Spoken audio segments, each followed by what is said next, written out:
It's 2:47 a.m. in your Hanoi apartment when the notification chimes, soft, insistent, like a dying moth against glass.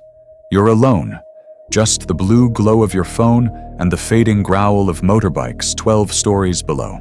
The message is from a burner account, no text, just an attachment, video 1309 MP4. You shouldn't click it. You know you shouldn't. But your thumb moves anyway. That fatal human curiosity that whispered to Adam, to Orpheus, to every soul who ever peered into the dark, asking, what's the worst that could happen? The video buffers.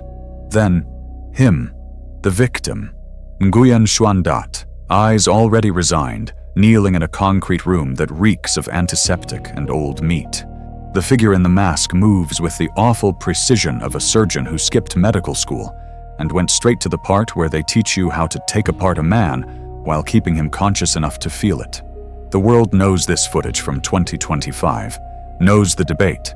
Was it the first real snuff film, or just another gore video? The police say Don Van Song acted alone, a crime of sick passion, the victim a willing participant in his own death. But they're wrong, because as the blade rises, as the blood pools beneath Dat's trembling chin, you see it, not in the foreground, but reflected in that spreading crimson mirror, a crate, stamped with the double-headed dragon logo of the National Medical Reserve, and below it, stark white against the wood, a QR code. Your hands shake as you pause, screenshot, enhance. The police report says the room was bare. It wasn't. You scan the code. It doesn't take you to some dark web bazaar of horrors. It takes you to a .gov.en domain, a logistics manifest, dated 3 days before the murder.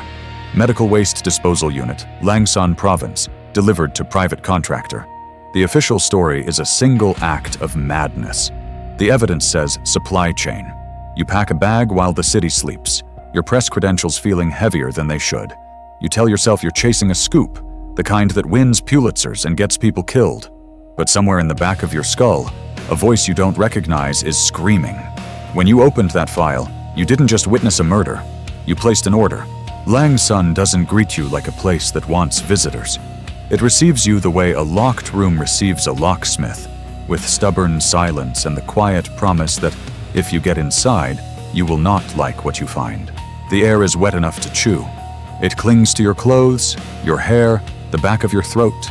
Everything smells like diesel, overripe fruit, and rain that never quite falls. Above the bus station, the sky hangs low and gray, like it is eavesdropping. You keep telling yourself this is simple. You saw a crate mark in a reflection. You scanned the square code. It led to an official logistics manifest that should not exist, not for something like that. And now you are here to do what you have done 100 times before. Talk to people, follow paperwork, pull on the loose thread until somebody important starts sweating. But your body doesn't buy the pep talk. Your fingers keep patting your pocket for your phone like it might vanish. Your eyes keep bouncing to faces that linger a fraction too long. Even the little hotel off the main road feels careful. The clerk takes your identification card, glances at your press credentials, and her smile holds for one beat too many, like she is posing for a photograph she didn't agree to. Work trip? She asks. Something like that, you say. Because I'm here because I think a murder video connects to a government supply chain tends to kill the mood. Upstairs, you spread your notes across the bed. The manifest again, the delivery date, the euphemisms. Medical Waste Disposal Unit, private contractor. The kind of language that makes atrocity sound like inventory. You trace the address with your fingertip and feel your stomach tighten, because you recognize the trick. When a system wants to hide something, it doesn't erase it. It buries it under procedure, and procedure has a smell if you have done this long enough. It smells like toner and closed doors. You start where all stories start, with someone who likes to talk.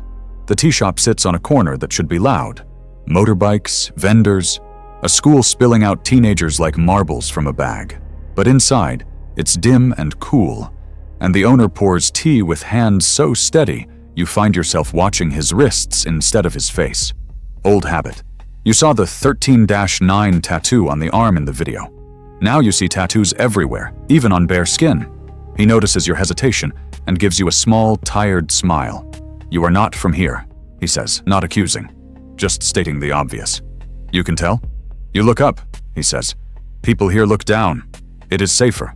You laugh once, softly, because it's funny in the way a noose joke is funny when you are standing under a tree. "I'm looking for a place," you say, careful. "A building, the kind people rent when they do not want neighbors." His expression barely changes, but the room feels different. Like the humidity found way inside. "Everyone knows the hills," he says. "Everyone knows what is taken there." Taken? He pours more tea, and the stream is thin and precise, like he is measuring his words by the milliliter. "Men who want to disappear," he says. "Men who think disappearance is a kind of love. Men who pay to be finished." Your skin prickles.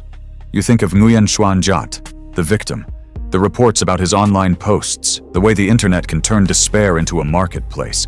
You think of Don Van Sang, the former market surveillance official, the kind of man who understands permits and inspections, and how to move goods without making noise.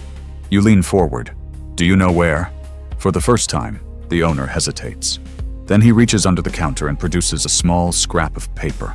No letterhead, no name, just directions written in neat handwriting, with landmarks instead of street numbers, like he learned long ago that numbers can be traced.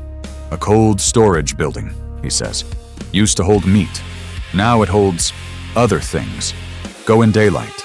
Do not go alone." Your heart does that journalist thing, clicks into place like a camera shutter. A lead, a location, something you can stand in and say, "I was here, this is real." You can almost taste the headline, the interview offers, the righteous anger. For a few bright seconds, you feel protected by the idea of truth, like truth is a helmet. "What's your name?" you ask. He looks at you, and there's a flicker of something like pity. "Names are heavy," he says. "You should not carry mine." He tells you to come back in an hour. "I will draw it clearer," he says. "The road is confusing if you miss the turn." You step back outside with the paper sweating in your palm. The street noise rushes in.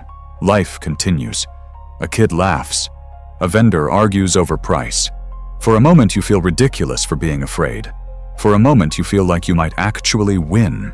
An hour later, the tea shop is shuttered. Not "closed for lunch" shuttered.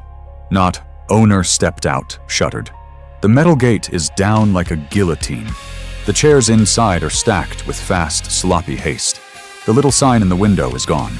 You stand there too long, staring, waiting for the punchline. A neighbor sweeping the sidewalk glances up and immediately glances away. You try anyway. "The tea shop.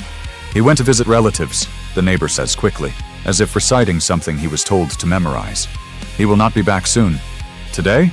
The broom scrapes harder. "Not soon." You walk the side alley because you cannot help yourself. Curiosity is a sickness, and you are deep in relapse.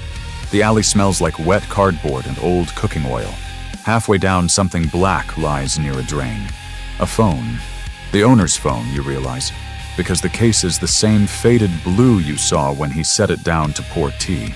Only now it's broken into pieces like a beetle crushed under a boot. The screen is spiderwebbed. The back is cracked clean off. Whoever did it didn't steal it. They didn't need it. This wasn't about information. This was about message. Your mouth goes dry in a way tea cannot fix. The story shifts in your head, rearranging itself with a cold logic you hate. This is not a chaotic killer hiding in the woods. This is organized, sanitized, managed. People here aren't afraid of a butcher. They're afraid of the ones who clean up after him. Still, you go. Of course you go. You hire a motorbike ride and keep your voice casual, like you're just another traveler with a wrong turn and a brave face. The road out of town is lined with dense green and sagging power lines. Trucks pass carrying sealed crates that look exactly like every other sealed crate in the world, until you have seen one reflected in blood, and now every crate feels personal. The directions lead you to a building squatting low behind a line of scrub trees. No signs, no barking dogs, no curious kids. The silence out here is not peaceful. It is enforced. You slip inside through a side door that isn't locked, because locks are for honest people. The air hits you first. Not rot, not decay. Bleach. So much bleach it burns your sinuses and makes your eyes water. The floor is damp, shining clean in the weak light. The walls look freshly scrubbed, the kind of scrubbed that doesn't remove dirt so much as remove history. Have you ever walked into a room so clean it feels violent? Like someone tried to erase a scream? You move slowly, careful where you place your feet, because suddenly you are aware of how loud a shoe can be. In the corner there's a drain with a rust ring around it, like the building remembers what it used to do. On the floor, near the baseboard, you spot a tiny fleck of something red-brown that didn't lift, no matter how hard they tried. Above it, faint scuff marks. Something heavy dragged, something that resisted. Your phone is in your hand before you decide to take it out. You photograph everything. You tell yourself it's evidence. You tell yourself it's insurance. Your pulse calms just a little, because documentation feels like control. Then your phone buzzes. Unknown number. A single message fills the screen, polite as an invoice. The audit is not complete. Please remain stationary.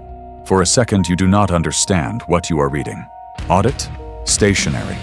Bureaucratic words. Office words. The kind of words that belong in air-conditioned rooms with bad coffee, not in a bleached building that smells like a confession. You turn toward the door anyway, because your legs have decided survival is more important than pride. And that's when you hear it. Outside, beyond the thin wall and the trees. Tires crunching on gravel, slow and deliberate, like whoever is arriving knows you are already exactly where they want you. The tires stop crunching, and for one stupid second you tell yourself it might just be some farmer, lost, turning around. Then you hear a door open, close. Calm voices. Not angry, not rushed. The kind of voices that belong to men who do not expect surprises. Your phone is still in your hand, glowing like a guilty conscience. You shove it into your pocket, and the building seems to inhale bleach and cold air and that faint metallic undertone you cannot name without your stomach flipping. Please remain stationary, the message said. And isn't that the funniest thing? How evil, when it's confident, doesn't shout. It uses polite language. It asks nicely. You move anyway. You slip behind stacked pallets near the back wall, crouching where the shadows gather. Your knee hits something hard, and you bite down on your tongue to keep from making a sound. Footsteps cross the threshold. 2 sets, maybe 3. You see only shoes at first. Clean, practical, the kind you can stand in all day without blisters. No mud, no dust. That's what chills you. They came prepared for this place. They belong here. One of them speaks like he's reading from a checklist. Sanitation is recent. Good. Another voice answers, almost bored. There was access. A pause, a tap-tap sound, like someone flicking through screens on a device. Logistics manifest was queried, out of pattern. Out of pattern. Like you're not a person, like you're a glitch. Your throat tightens. You focus on small things, because small things keep you sane. The smell of bleach, the dampness on the floor seeping into your shoe sole, the way your heartbeat tries to climb out of your chest and run away without you. A third man steps closer to your hiding spot, and you see his hand swing into view, wearing a thin glove. He drags a finger along the baseboard, then holds it up to the light like he's inspecting dust on a museum artifact. Residual, he says. Somebody was here after remediation. Somebody. Not witness, not intruder. Somebody. Your phone vibrates once in your pocket. Just once, like a teasing little cough. You clamp your hand over it so hard your fingers ache. The men pause, all at once. One of them says, very softly, "Did you hear that?" You stop breathing. You can taste panic, sharp as pennies. Then another voice, dismissive. "Plumbing. This building settles." They keep walking. Their footsteps drift toward the center of the room, then to the drain. You hear the faint squeak of something being opened, the click of a cap, swab, sample, label. The ritual of cleanliness performed over a place that should have never existed. And then the one with the checklist says something that turns your blood cold. "Containment before escalation," he says. "If the auditor is on site, we resolve quietly." Auditor. They're not hunting a killer. They're hunting a discrepancy. You wait until their voices soften with distance, until they're focused on their work, and not the air around them. Then you crawl, slow, humiliating inches toward the back door you noticed earlier. The latch is stiff, and you curse it in your head like cursing will grease metal. You press your ear to the crack. Outside, wind through leaves. No footsteps right at the door. Not yet. You ease it open. The hinge gives a tiny squeal, high and animal. Inside, a voice snaps. There! You don't think. Thinking is for people in safe rooms with locks that work. You shove the door wider and run. The air outside is a wet slap. You sprint into brush so thick it grabs at your clothes like hands. Branches whip your face. Your lungs burn. Behind you, someone calls out. Not your name, not even stop. Just an instruction delivered like office policy. Do not pursue into vegetation, the checklist voice says, as if he's scolding a coworker. Flank an intercepted roadway. They're not panicking. They're coordinating. You throw yourself into a low ditch choked with ferns and stay there, face pressed into damp earth that smells alive and indifferent. Bugs crawl across your wrist. You let them. You can handle insects. It's people you're suddenly having trouble with. Footsteps pass nearby. Careful, measured. A flashlight beam might as well be a guillotine in your imagination. But nobody shines one. They don't need to. They have patience. They have time. They have a system. After what feels like an hour, but is probably minutes, the woods go quiet again. You wait longer anyway. You learned this the hard way years ago. Leaving too soon is how the story ends early. When you finally crawl out, your clothes are streaked with mud, and your hands shake so badly you almost drop your phone. You force your fingers steady and make one call to the only person in Langsun you trust even a little. Mai doesn't ask questions on the line. She just says, "Where are you?" And when you tell her, she answers, "Do not move, I am coming." The irony nearly makes you laugh. Mai's safe place is not dramatic. It's a plain room above a closed shopfront with peeling paint and a fan that rattles like it's arguing with the ceiling. She wipes the mud off your cheek with a tissue and looks at you the way you'd look at someone who just stepped off a ledge and somehow landed standing. "You found something," she says. "I found them," you whisper. Or they found me. You plug your phone into her old laptop with a cable that looks like it's survived 3 different decades. Your hands still won't stop trembling, but now the tremor has a purpose. You pull up what you scraped when you scanned the square code. Cached pages, a partial download, strings of numbers and dull bureaucratic labels. At first it's nonsense. Inventory language. Abbreviations you refuse to read as anything but harmless. Delivery, weight, loss, processing, remarks. Then you notice the repeat. 13-9. Again and again. Not in a date field. Not in an address. In the same place every time. Like a stamp. Batch.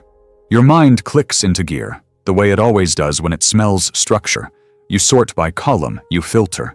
You compare entries like you're playing a game you cannot afford to lose. And suddenly the numbers line up into something horrible and clean. A spreadsheet. Rows of human lives flattened into logistics. Batch 13-9 has dates, weights, and prices. Prices that are too precise to be fantasy. Prices that imply negotiation, contracts, buyers. You swallow hard. This isn't just a murder, you say, mostly to convince yourself you're not hallucinating. This is commerce. Mai leans in, her brow furrowing. Who are the names? You hadn't even wanted to look. Names make it real. Names make it personal. Names make it impossible to sleep later. But you look anyway. And there they are. People you recognize from headlines and half-forgotten missing person posts shared by friends at 2 a.m. A dissident blogger who relocated. A homeless veteran you once interviewed under a bridge, all hollow cheeks and polite eyes, who vanished after a police sweep. A tourist whose embassy made quiet inquiries and then went quiet too. This list isn't random. It's curated. It's selection. And then your throat closes entirely because your eyes land on a familiar line and your brain refuses to translate it for a full, stunned beat. Batch 11-4. Name, Nguyen Van Phuc. Your brother. Gone 2 years. No body, no goodbye. Just absence. An empty chair at family dinners. Your mother keeping his room as if he might walk back in smelling like cheap beer and rain. You had told yourself 100 stories to make the whole survivable. He ran. He started over. He made a stupid mistake and was too ashamed to come home. But here he is, reduced to columns. Weight, status, price. Your vision blurs. Tears hit the keyboard and you don't even wipe them. Because what would be the point? You press your knuckles into your mouth to keep from making a sound that might crack you open for good. Mai's voice turns gentle, which somehow makes it worse. "I'm sorry," she says. You shake your head, because sorry is for accidents. This is not an accident. This is a workflow. Your eyes drift to another column, one you missed earlier. Operator. Multiple names, rotating, repeating, like shifts at a factory. And there, listed beside batch 13-9, not at the top, not highlighted, just another entry in another row, is Doan Van Sung. Not a mastermind, not a lone madman, a worker, a set of hands assigned to a task. The room feels smaller as the realization settles into your bones. You thought you were hunting a killer, something singular you could name and corner. But the thing behind this has no face. It has forms. It has manifests. It has audits.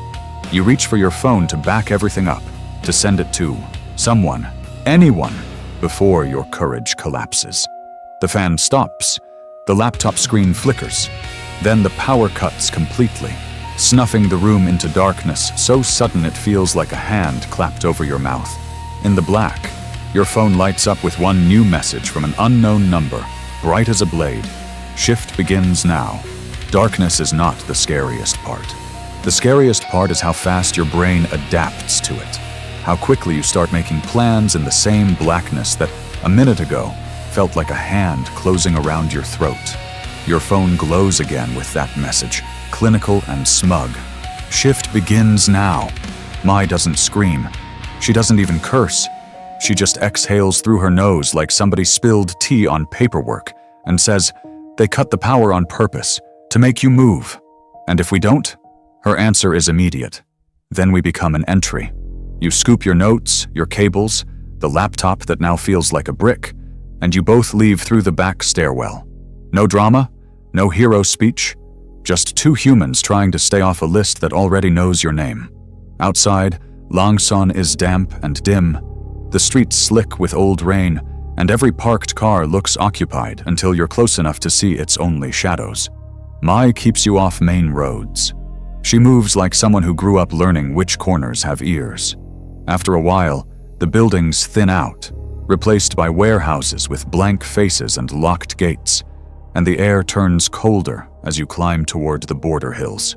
"What are we doing?" you ask, because your anger has started to boil into something reckless. You keep seeing your brother's name in that spreadsheet, as if grief has its own screensaver. Mai's jaw tightens. "We follow the trucks." "Trucks from where?" She doesn't look at you. "From anywhere they sanitize, anywhere they remediate. The bleach is a signature and signatures repeat." She's right. Systems are lazy. They scale what works. You find one before dawn fully breaks. A refrigerated truck idling behind a fenced lot. Engine steady, the driver smoking with the patient posture of a man paid to wait. On the side of the trailer, there's a frozen food logo so cheerful it feels like an insult. Bright colors, smiling fish, a promise of freshness. But the seal tags on the back doors are too official. The kind of official that doesn't come from seafood. Mai's hand grips your sleeve. Look at the tires. Clean. Not city clean. Wash bay clean. Like the truck was scrubbed before it rolled out, as if mud itself might testify. You watch long enough to see a second vehicle arrive. Not a police car, not anything marked, just a plain van with tinted windows. Men step out wearing simple uniforms with no names, no patches. Just the posture of people who do not get asked questions. They open the trailer, slide in a pallet, close it again. No shouting, no hurry, just routine. Routine is the truest horror you will ever meet. Mai speaks low. "That one's going to the hub." A hub. Like this is mail. Your pulse surges, and with it, a dangerous little spark of hope. If there's a hub, there's a place where records live longer than bodies. A place where you can capture something undeniable, something that can't be brushed away with bleach and polite language. You and Mai keep distance as the truck pulls out, staying far enough back to look like traffic, close enough to not lose it when roads split. The route winds toward the border with China, past slopes of thick green and industrial lots that appear and disappear behind corrugated fences. The farther you go, the more the buildings look temporary, like they were dropped here from a different world. Warehouses with no signs, security cameras pointed outward like warning fingers, floodlights still burning even as the morning brightens. Finally, the truck turns into a complex that could be anything: frozen food distribution, customs overflow, a logistics depot. There's even a sign with the kind of corporate language that makes you yawn. Cold chain solutions. You almost laugh. Imagine putting the phrase cold chain on a building where human lives are measured in kilograms. My Parks, where you can see the gate without being seen yourself. You cannot walk in, she says. I know. And you cannot call anyone. I know. She looks at you then. Really looks. And her voice turns sharp. You want to die in there? You want to say no. You want to say you're a journalist, not a martyr. But your brother's name sits behind your eyes like a splinter. I want the truth, you say. Mai's expression softens just a fraction. Then get it and come back out. The opportunity comes in the most mundane way imaginable. The driver hops down again to check something near the back, and the yard's attention shifts elsewhere, to another truck backing into a bay.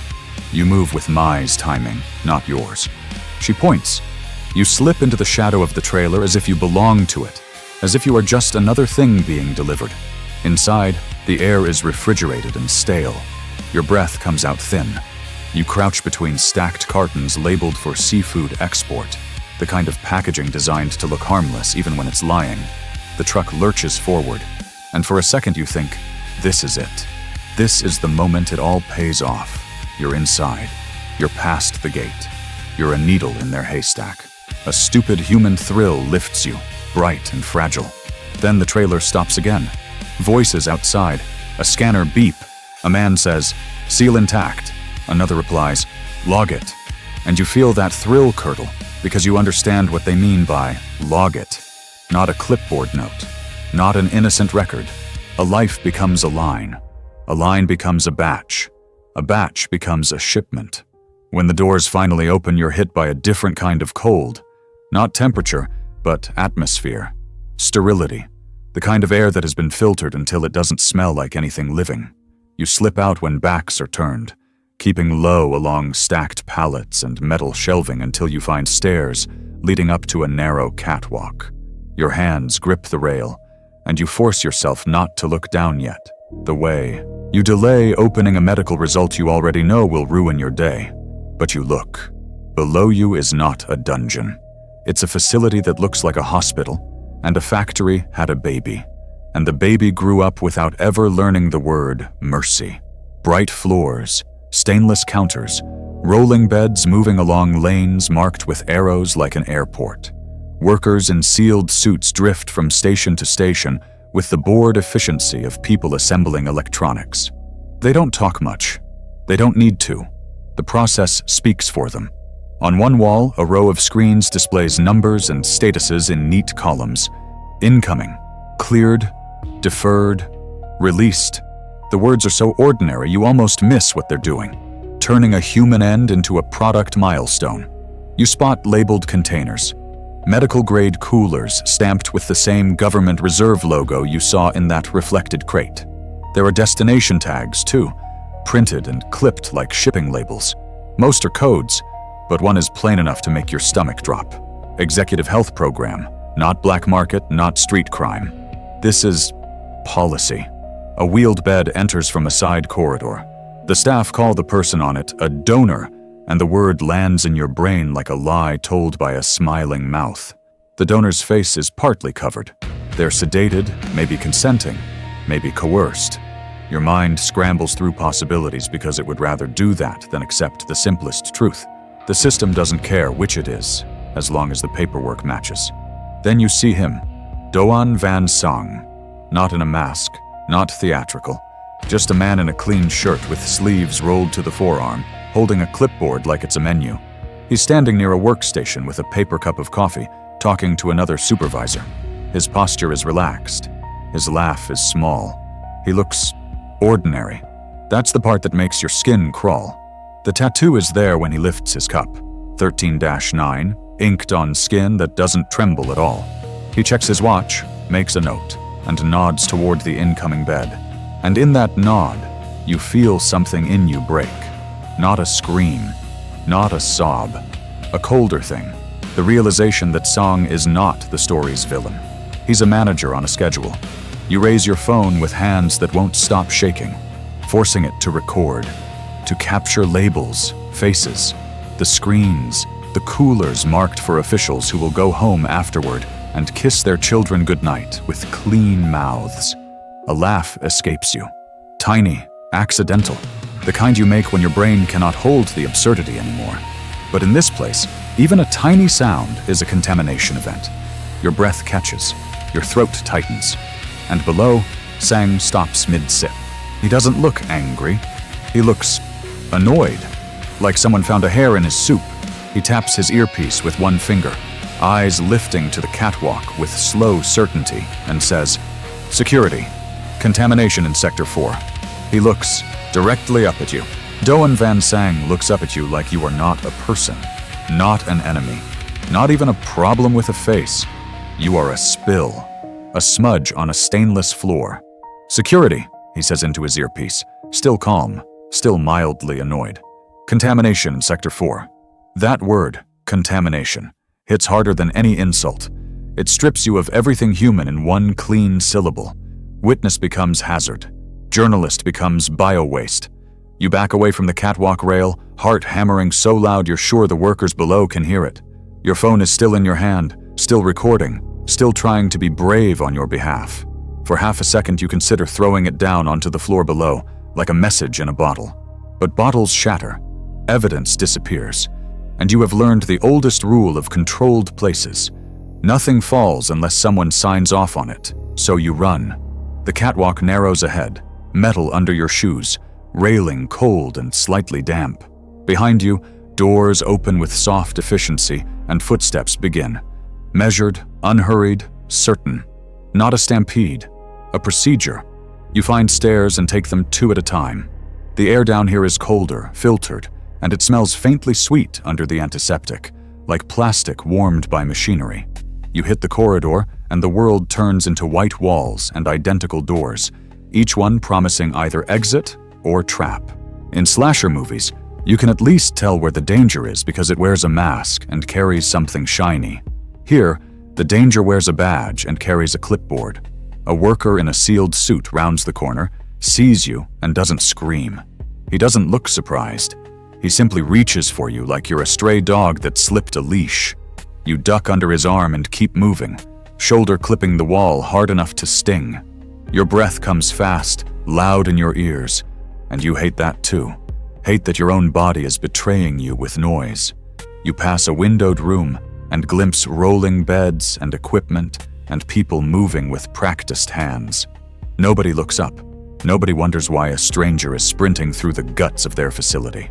That is the new kind of horror you didn't grow up with. A place where suffering doesn't require anger. It only requires staffing. You take a turn and nearly slam into a cart stacked with sealed containers. The labels flash past your eyes. Codes, weights, destinations. Your brain snags on a familiar phrase, the one that made your stomach drop earlier. Executive Health Program. It's right there again, printed like a grocery list item. You push the cart aside just enough to squeeze through, and the plastic wheels squeal in protest. The squeal changes everything. Voices rise behind you, still calm, still procedural. Breach moving west corridor. Maintain sterile boundary. Do not alarm the floor. Do not alarm the floor, as if you're the one being rude. You sprint harder, phone clenched tight, and your thumb smears across the screen. For a terrifying moment you think you stopped recording, that you erased the only proof you managed to grab. Then you see the tiny red indicator still there, still documenting, still insisting on truth in a place built to dissolve it. Up ahead, a set of double doors with a faint line of daylight at the seams. Daylight, real air, noise, chaos.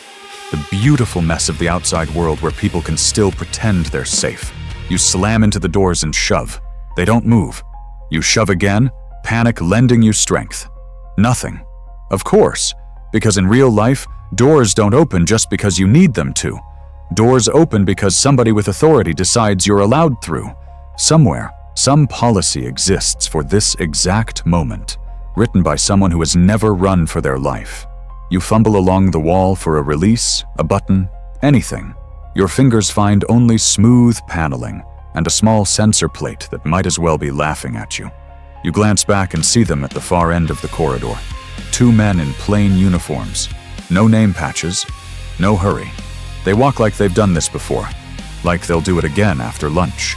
And behind them, emerging from a side doorway as if he never needed to chase in the first place, Don Van Song, still holding his coffee, still holding his clipboard, still looking like a man who has meetings later. He says something into his earpiece you can't hear, and the corridor answers with a soft hiss, not from the doors, from above, from vents you didn't notice until the moment they mattered.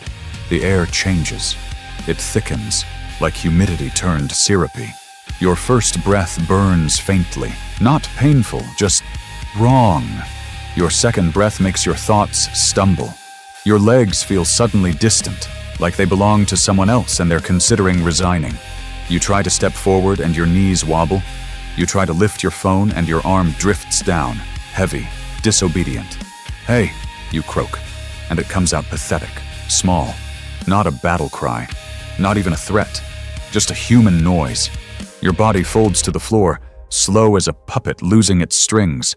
The cold tile kisses your cheek. You can still see, you can still think, but your muscles don't answer anymore, and that is the final insult, fully awake in your own collapse.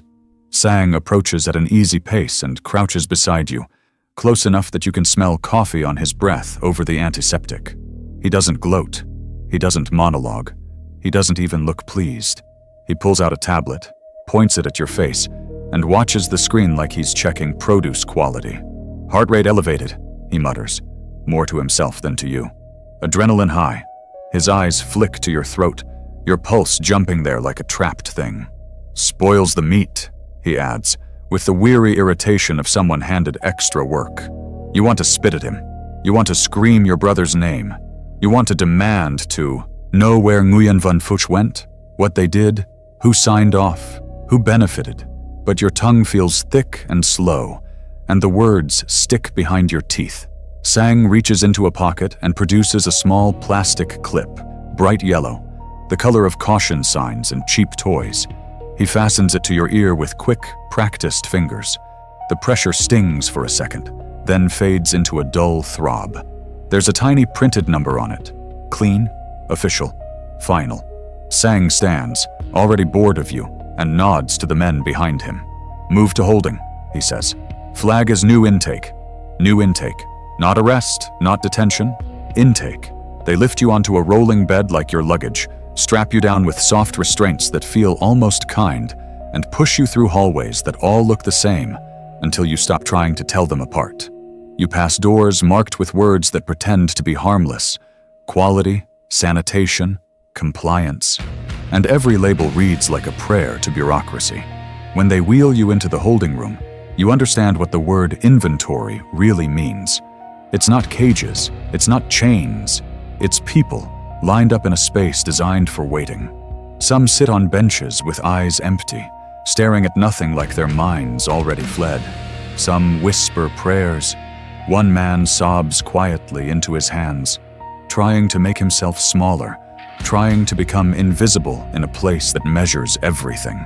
A woman meets your gaze and flinches away, as if eye contact is contagious. Your bed rolls to a stop beside others. Above each bed is a simple tag holder, the kind you'd see in a hospital. Names, numbers, status. You can't lift your head much, but you can see your own forearm where your sleeve has been pushed up.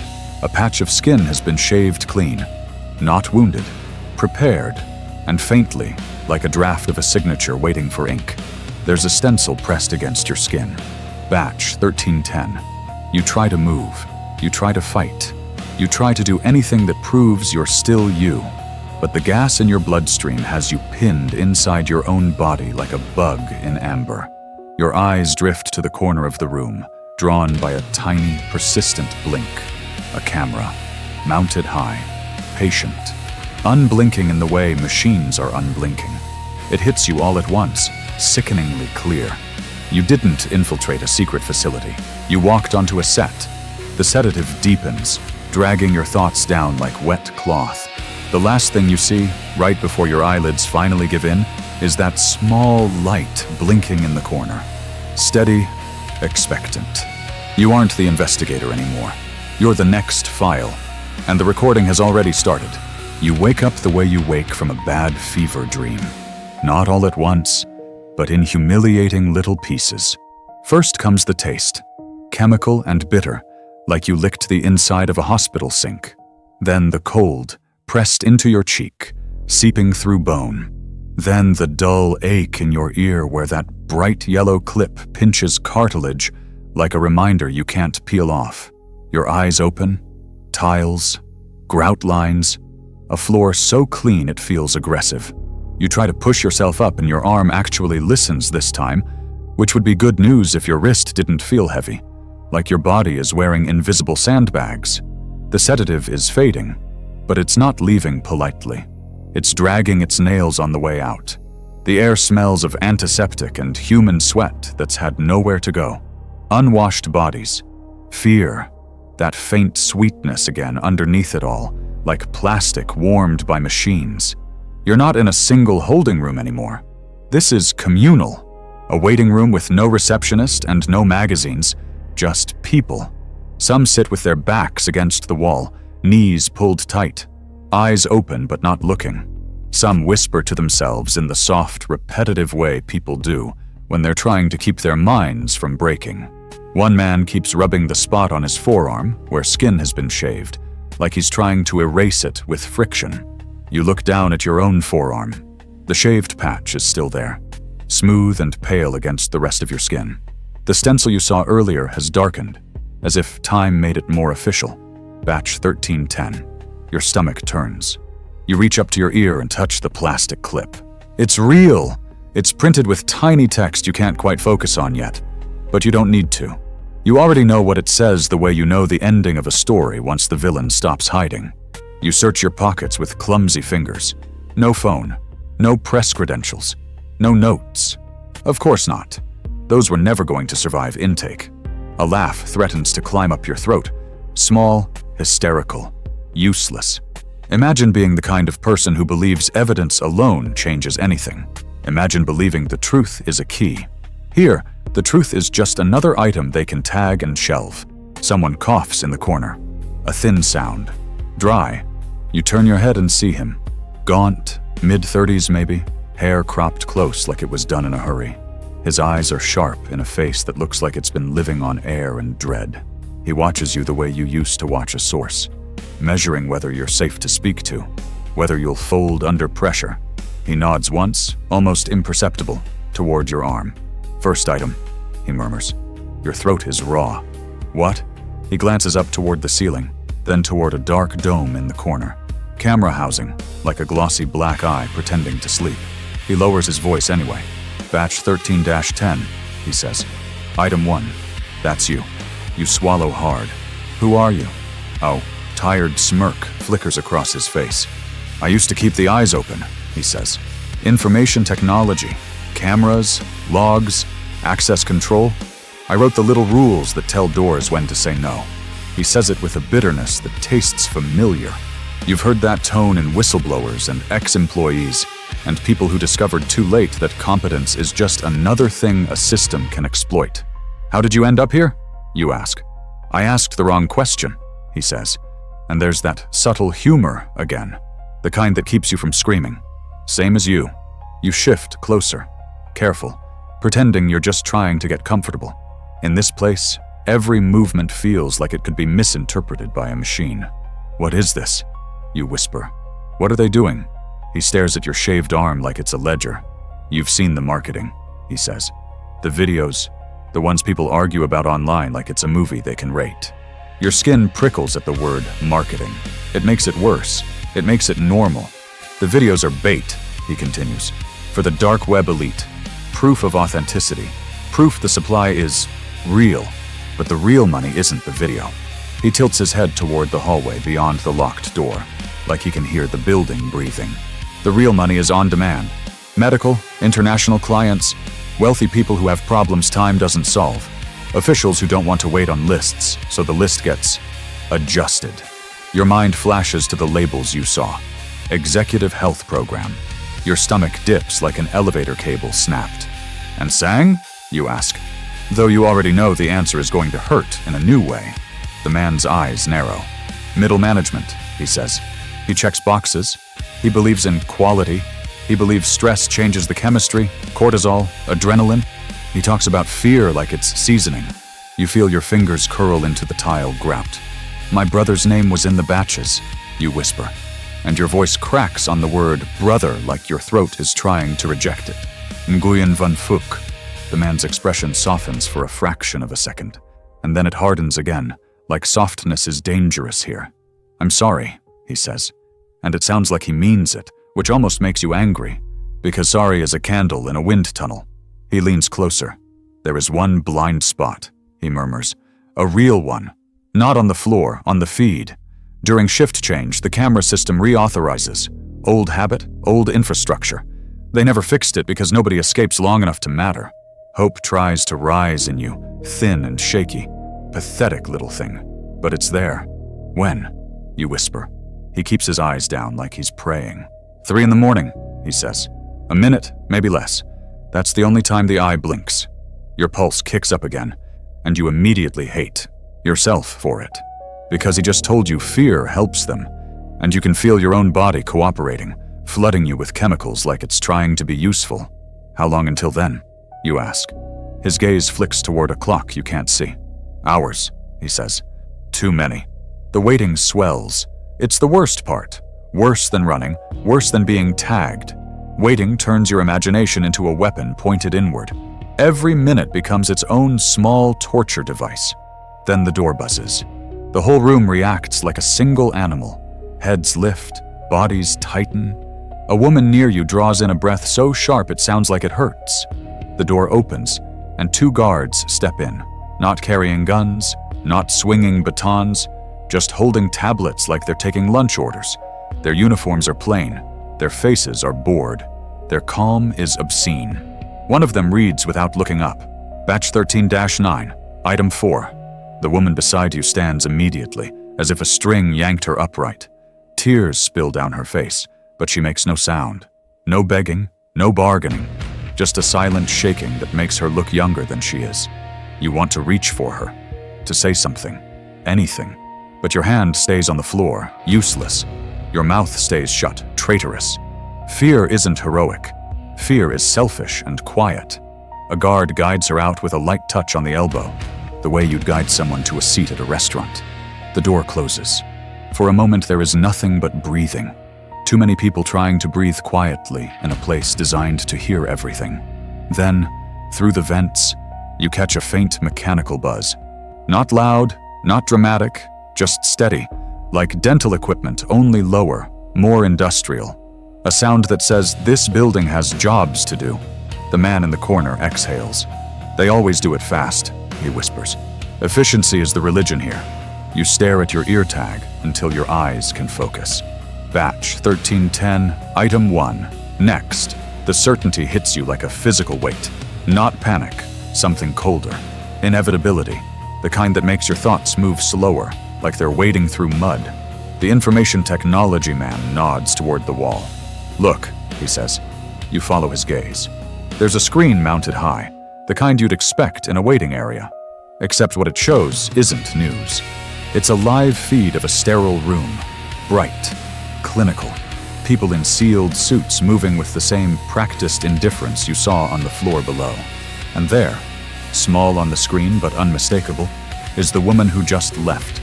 Your throat closes. Your eyes burn. Around you, some people turn away, some can't. Some stare like watching will somehow give them control. Like if they memorize the process, they can outsmart it. The man's voice is flat, exhausted. They make us watch, he says. Keeps the cortisol up. Sang says it improves quality, tenderizes the product. You want to vomit. You want to claw the screen off the wall. You want to stop being a body with chemistry they can manipulate. The feed flickers. The movement on the screen stops being preparation and becomes conclusion. You don't see details. Your mind supplies enough on its own. And that's the cruel joke. They don't need gore when your imagination is fully trained. The screen steadies again, showing staff cleaning, resetting, readying the space like it's just another appointment. Then the door buzzes again. A guard steps in, glances at his tablet, and for the first time, his eyes lift to meet yours. He looks you over the way Sang did. Not as a threat, not as a person, as a selection. Item 1, he says. He pauses, then adds, almost conversational, almost amused, "It's time for your close-up." The guard says it like a joke he's told before. The kind that gets a tired chuckle from people who stopped being people a long time ago. Hands grab your arms. You're hauled upright. Your legs try to cooperate and mostly fail, so your feet drag on the linoleum in short, useless skids. You expect anger, shouting, maybe even that old-fashioned cruelty where someone enjoys your fear. Instead, you get professionalism. They move you down a corridor that smells like antiseptic and warmed plastic. Every surface is the same bland white, the kind of white that makes you feel guilty for existing on it. You pass glass-walled rooms where staff sit in rolling chairs with coffee cups and neat haircuts, staring at screens the way office workers stare at spreadsheets. Only these screens aren't spreadsheets. These are timelines, clips, faces frozen mid-expression, men and women in headsets scrubbing through footage frame by frame, dragging markers, adjusting levels. One person points at a waveform and shakes their head like the audio is too messy. Another types a note with the bored focus of someone correcting grammar. You catch snippets on their monitors, file labels, batch numbers, clean little tags that look exactly like the one pinching your ear. Someone has your code open already. Batch 13 to 10. Item 1. A folder waiting like a bed with crisp sheets. And then the most nauseating detail, a column labeled engagement. Imagine if this happened to you. If your last hour on Earth had a performance review. Chilling, right? You twist your head away, and a guard corrects your posture with a firm hand, like he's adjusting a mannequin. "Forward," he says. Not cruel, just efficient. You try to breathe slowly, because panic is loud, and loud gets noticed. Your mind races anyway, chasing any loose thread that isn't nailed down. The information technology man's face flashes in your memory. Gaunt, sharp-eyed, then his mouth forming a word as you were dragged past him. Oxygen. Not a promise, not even a plan, just a direction. Like he tossed you a match and hoped you'd figure out where the gasoline was. The corridor opens into a larger space. Sterile, bright. Camera housings in the corners, glossy and patient. A rolling bed in the center. Stainless steel surfaces. Clear tubes coiled neatly like snakes pretending they're ropes. The whole place is staged to be cleaned fast and reset faster. This is where the system pretends it's medicine. This is where the system makes content. A worker steps in front of you with a tablet and checks your ear tag without looking at your face. Another adjusts something overhead. The guard at your left squeezes your arm, guiding you forward, and your fingers, numb, clumsy, brush against something in your own palm. A pen, cheap plastic, the kind hotels leave by the front desk. You don't remember taking it. You don't remember having pockets to steal from, but you understand anyway. The information technology man didn't give you hope. He gave you a tool. Your heartbeat spikes. You force it down. You force your breathing to slow. You can't fight like a soldier. You can barely stand like a person. So you do the only thing you've ever been good at. You act. Your knees buckle in a convincing little collapse. Your head dips. Your weight sags into the guard's grip like you're fainting from fear, which, let's be honest, would be a perfectly reasonable response to this place. Careful, the guard mutters, annoyed now because you're making his shift harder. He bends, one hand reaching to secure your wrists more tightly, the other bracing your shoulder. That's when you move. Not a heroic lunge, not a cinematic strike, just a desperate, ugly jab with the pen aimed at whatever part of him is closest. He hisses in pain and jerks back on instinct. His grip breaks for half a second. Half a second is a lifetime. You twist free, stumble sideways, and slam into a bank of equipment near a wall marked with safety signage. Your shoulder screams. Your vision swims. But your hand finds a handle, a switch, something designed for emergencies. Well, this is an emergency. You introduce it to their system. The room exhales a sudden cold, and the air turns sharp and thin, like winter packed into a box. People shout now, not in panic, in procedure. Words fly. Containment. Clear the lane.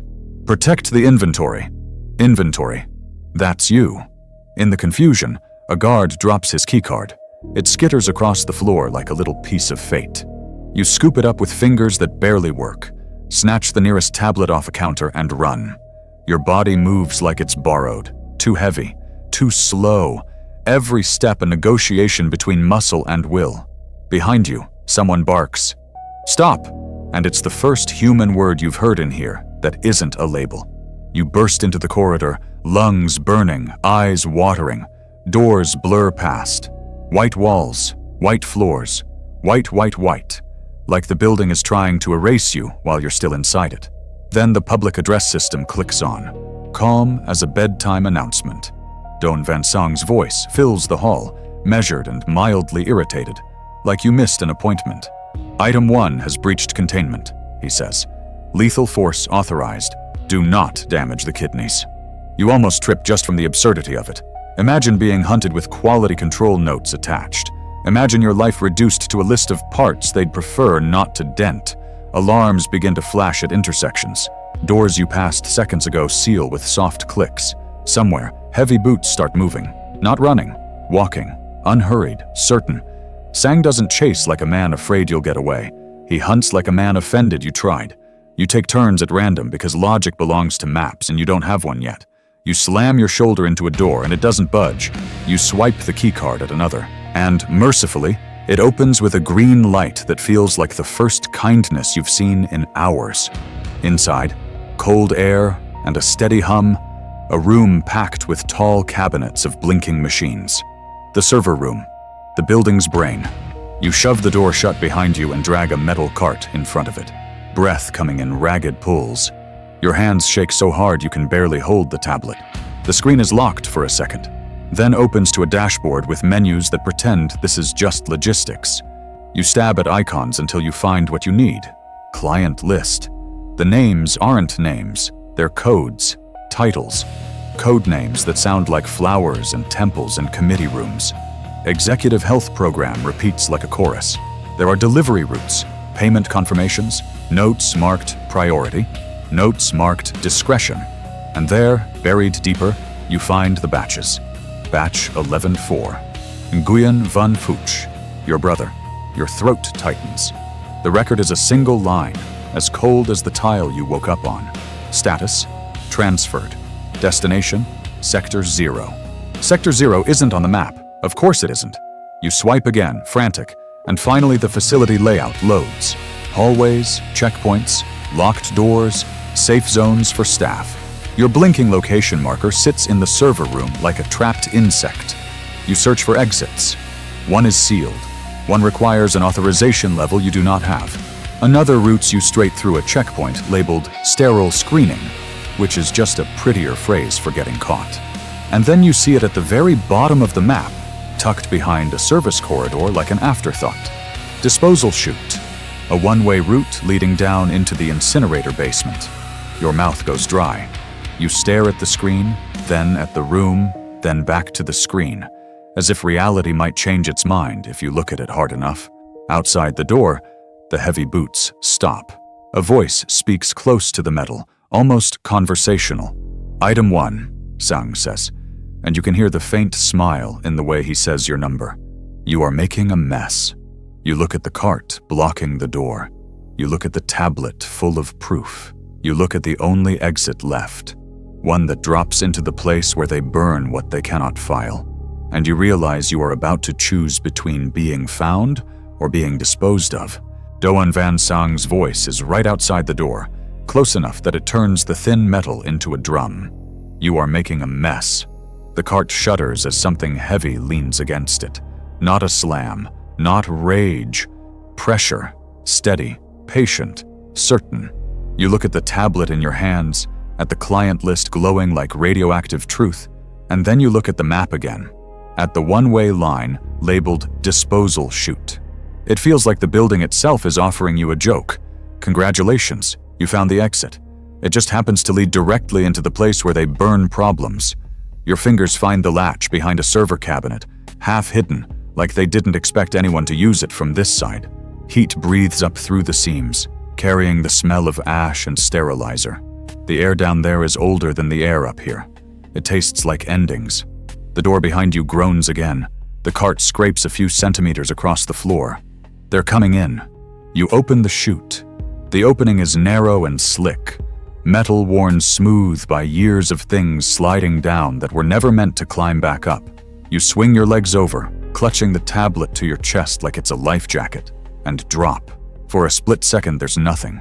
Just gravity, darkness, and the sick realization that you have chosen the one path that doesn't include a return. Then you're sliding. Fast. Too fast. The metal burns through your clothes. Your shoulder bumps a seam and pain sparks bright and hot. You try to slow yourself and only manage to scrape skin and shred dignity.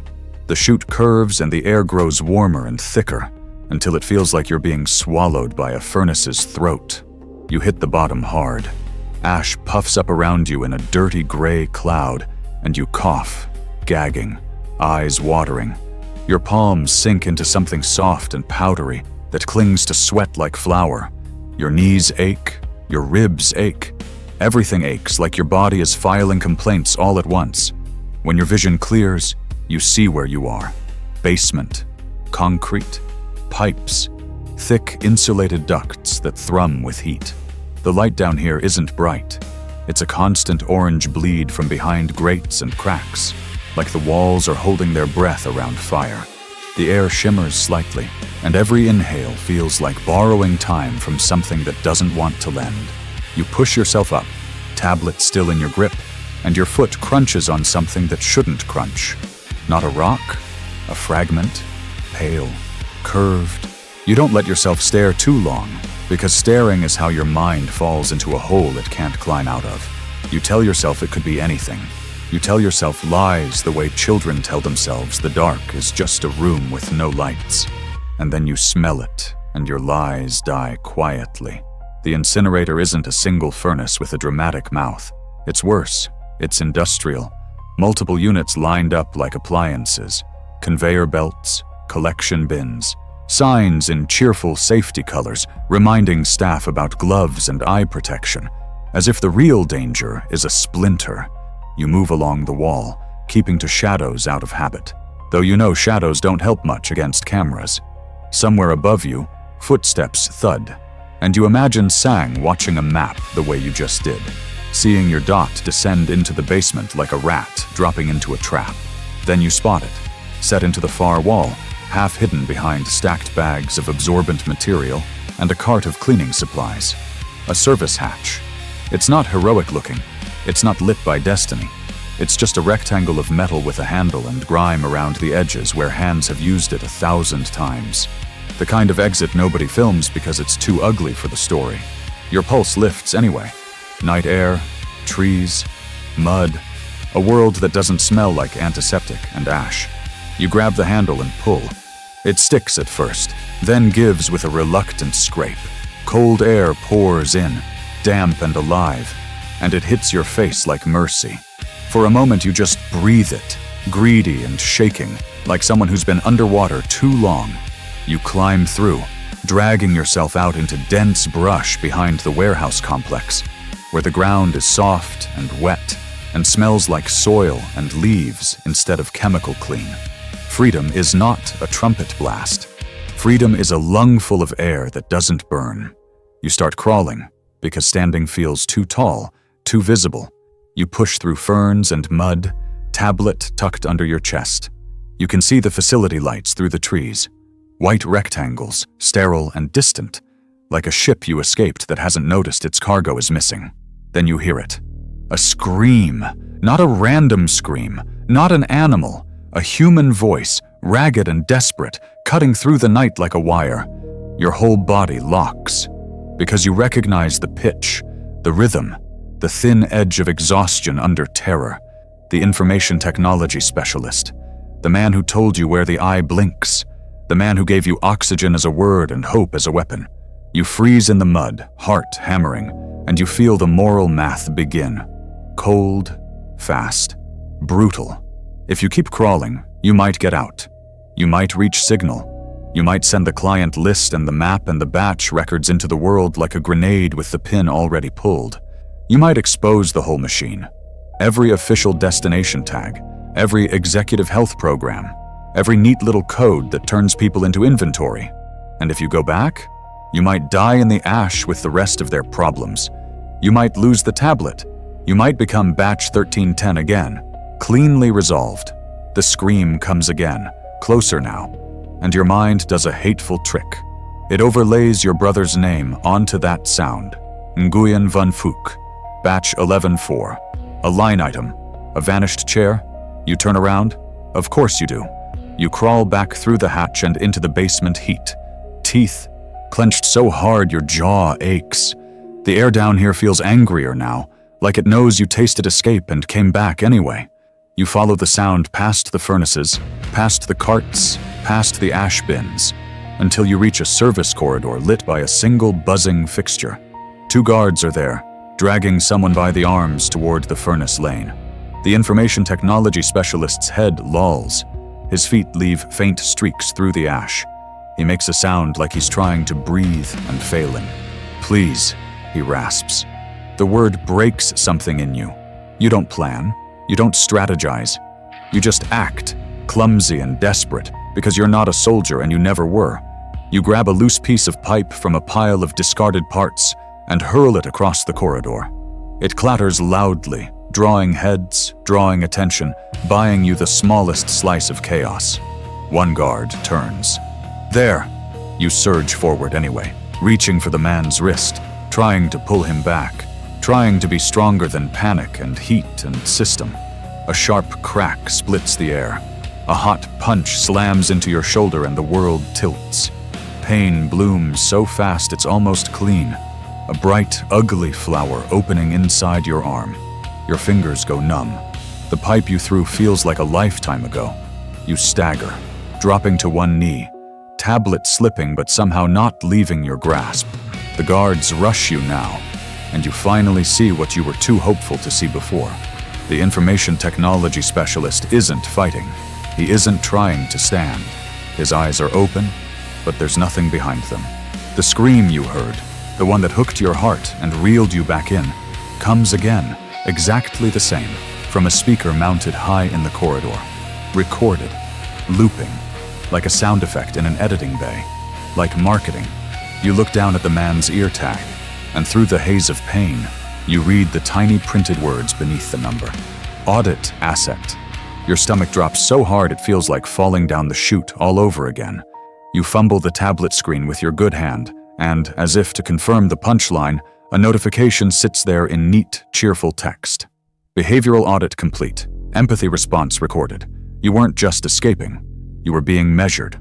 The guards close in, and you don't get a heroic second chance.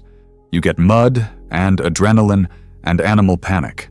You twist away, slam your shoulder against the wall and nearly black out, then stumble back toward the chute hatch, leaving a smear of blood on the tile that the cleaners will have no trouble removing. You force yourself through the hatch into the jungle again, breath coming in wet, ragged bursts. Behind you, doors slam.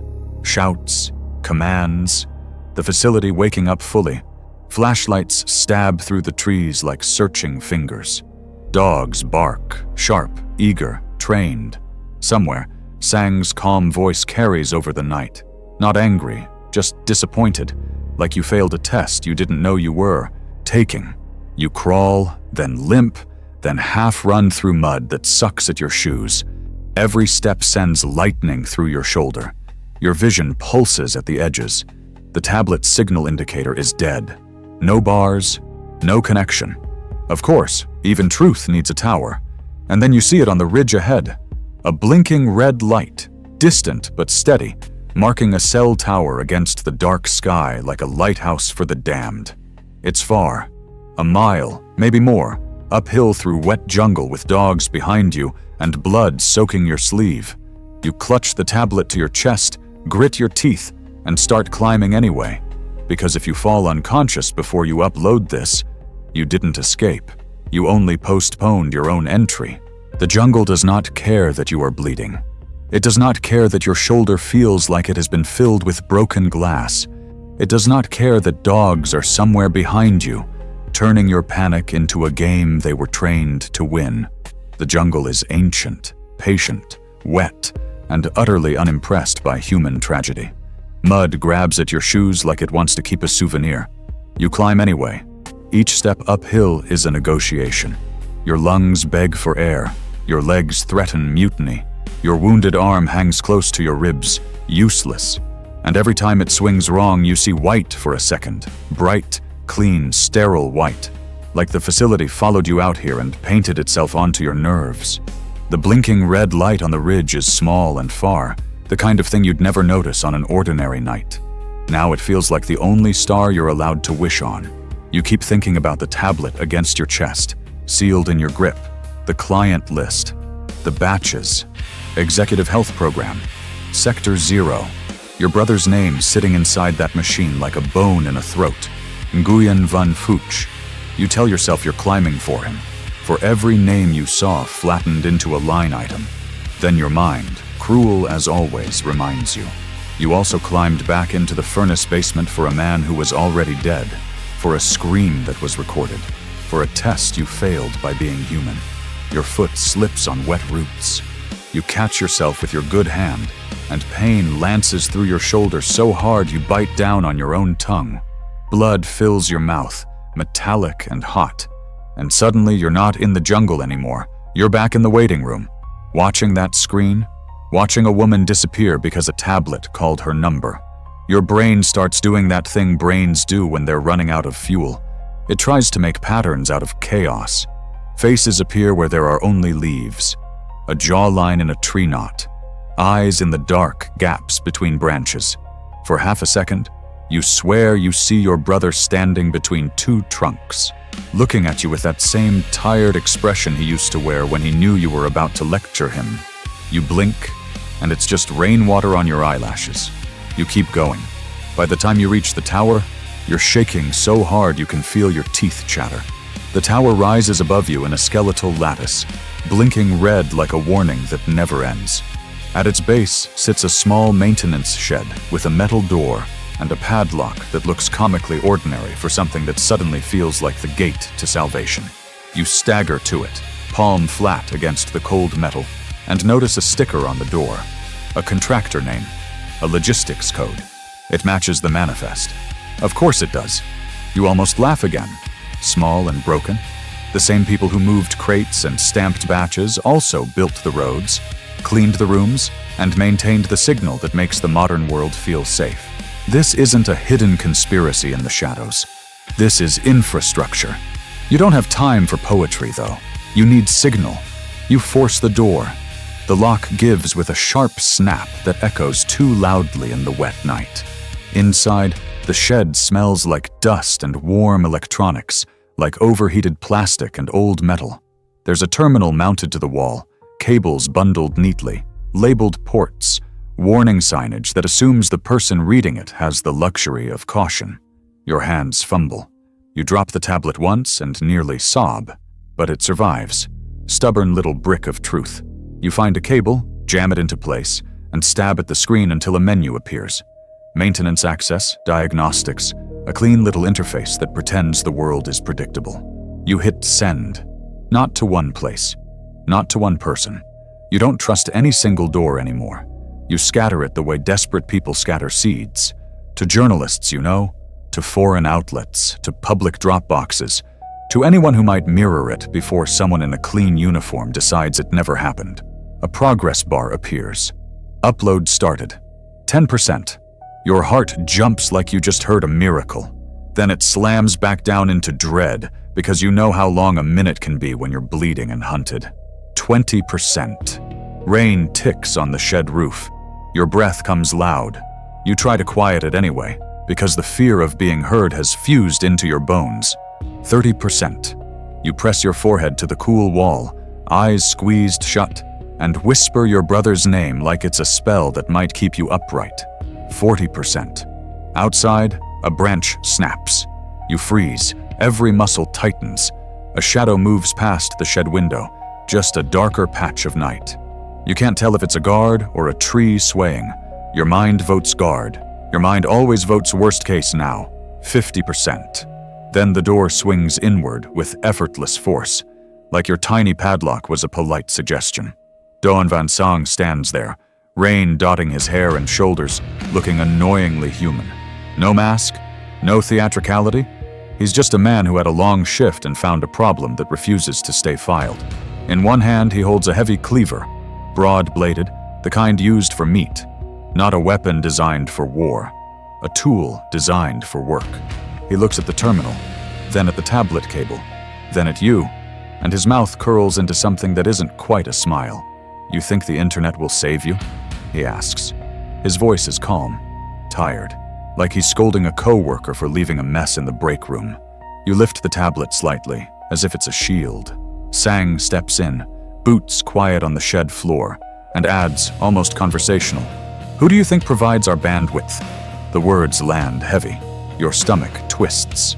The blinking tower outside suddenly feels less like hope and more like a leash. 60%. You can't fight him to win. You know that. Your body is half broken already. You're fighting time. You're fighting a bar that crawls like it's enjoying your suffering. Sang moves closer. You back up until your spine meets the wall. There's nowhere else to go. He swings the cleaver once, not wild, not angry, measured. The blade bites into the metal frame beside your head with a thunk that vibrates through your teeth. You flinch, and he watches the flinch like data. "Still responsive," he murmurs. "Good. 70%. You lunge forward suddenly, not at him, at the cable, at the terminal. You shove your shoulder into him and both of you crash into the equipment rack. Pain explodes down your arm. Stars burst behind your eyes, but the cable holds. Sang grunts, more irritated than hurt, and shoves you off like you're an inconvenient box in his way.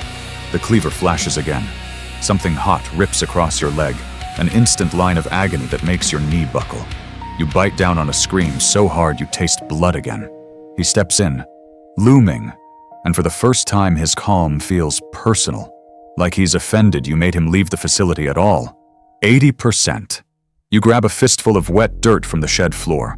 Mud tracked in, grit, whatever you can reach, and fling it into his face. It's not heroic. It's not elegant. It's desperation with fingernails. Sang recoils, blinking hard. The cleaver dips. You use the moment to slam your shoulder into him again, to shove him sideways, to put distance between your body and his tool. 90%. He recovers fast. Too fast. He grabs you by the collar and hammers you into the wall, pinning you there like a note on a board. The cleaver rises, not dramatic, just inevitable. This is what he does. This is his workflow. Your mind flashes to the waiting room screen, to the woman, to your brother's name. You don't think about morality. You don't think about headlines. You think about living long enough to hit 100%. You thrust your free hand up toward his face, fingers clawing, searching for anything that makes him hesitate. Your nails rake skin. He jerks back with a sharp, surprised sound. Pure, ugly human discomfort breaking through the manager mask. The cleaver wobbles, and the tablet screen changes. Upload complete. For a heartbeat, everything stops. Even the rain feels like it pauses to listen. The terminal flashes confirmation. Mirrors created. Deliveries queued. The truth, once trapped inside a tablet, has splintered outward into places Sang can't bleach. Sang's pocket vibrates. Once, twice, then again, faster, like his phone is trying to crawl out of his clothes. He freezes, hand hovering, eyes wide now, not with rage, with fear. He looks at the phone screen, then at you, and the apathy that made him terrifying is gone, replaced by the realization of what you just did. Outside, the night fills with a new sound, distant at first, then growing, a heavy thrum that makes the tower shiver slightly. Sang's head tilts, listening. His face tightens. "No," he whispers, and it's the first time he's sounded anything like vulnerable. The thrum grows louder. He turns toward the door, as if he might run, but he doesn't. He stands there, caught between flight and procedure, like a man who just realized he is not management after all. He's inventory, too, and whatever is coming through the sky, it isn't coming to rescue you. It's coming to erase him. Months later, you're in a borrowed apartment in a country that does not extradite. On the news, a calm spokesperson blames a rogue faction, parades a few low-level scapegoats, and promises reforms with the same mouth that promised safety yesterday. The warehouse complex near the border? Officially, it caught fire. Convenient electrical fault. Nothing to investigate, because the evidence became smoke. Your name never appears. That should feel like winning. It feels like being deleted. Your shoulder aches when the rain comes. You sleep in short, startled naps. Every ordinary creak makes you picture a clean hallway and a tablet calling out numbers like lunch orders. Then a package arrives. Plain cardboard. No return address. Inside, a brand new tablet, still smelling like factory plastic and decisions you did not get to make. You turn it on. It shows your apartment from above. Not a recording. Live. You can see yourself standing there, too still, like a photograph waiting to be filed. A message appears. Batch 13-9 was compromised. Batch 14-0 has begun. Run. You look up slowly because you know where cameras like to hide. In vents, in corners, in the polite blankness of everyday objects. Somewhere someone is watching your face the way Don Van Sung watched heart rates. And that's the punchline. You did not expose one killer. You exposed a supply chain. So, what would you do if you knew they were watching right now? If you want more, what if alternate history horror like the Vietnamese Butcher dark web snuff film, Conspiracy? Hit subscribe to Midnight What Ifs, drop a like, share this, and comment below. Would you have saved the information technology guy? Or saved yourself? Sweet dreams. The camera is always rolling, and the butcher never retires.